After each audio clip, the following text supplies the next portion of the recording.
Le principal, c'est déjà de s'intéresser à l'expérience utilisateur. Vous pouvez ne pas avoir 10 000 euros, 100 000 euros, 1 million d'euros à mettre sur l'expérience utilisateur, c'est pas grave. Vous pouvez le faire de manière low cost. Le plus important, c'est vraiment d'essayer de le faire à votre niveau pour pouvoir récolter de l'information. D'accord ? Ce sera toujours plus intéressant que de rien faire du tout. Donc, comment vous pouvez faire ça ? On en a parlé, vous pouvez faire des clubs utilisateurs. Donc, vous demandez aux gens qui sont autour de vous un petit peu qu'ils vous expliquent ce qui est bien, ce qui est pas bien, qu'est-ce qu'ils amélioreraient. Vous pouvez aussi faire un peu de benchmark, d'accord ? Parce que j'imagine que vous n'êtes pas les seuls concurrents sur votre marché. Donc, un petit peu rechercher comment les autres vont aborder en fait leur utilisateur, comment ils leur parlent, quel type de fonctionnalité ils ont, est-ce qu'on peut choisir par exemple des fils par couleur, par nom, par âge, etc., etc.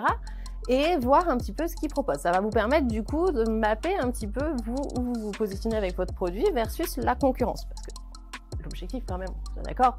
C'est pas de sortir un produit qui soit au niveau du marché. Autrement, pourquoi j'irai chez vous et pas chez le concurrent qui, lui, ça fait 10 ans qu'il est sur le marché. D'accord ? L'idée, c'est d'être un peu plus haut. D'accord ?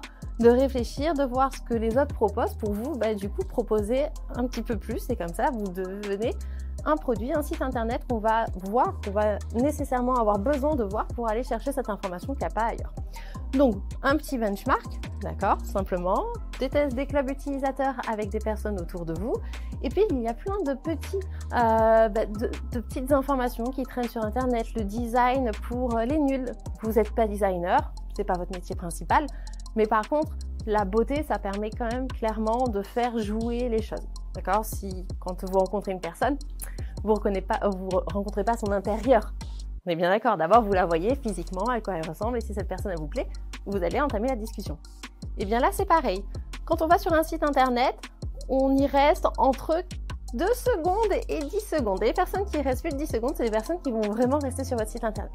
Donc si en 2 secondes, elles n'ont pas trouvé ce qui les intéresse, elles vont partir. Ok ?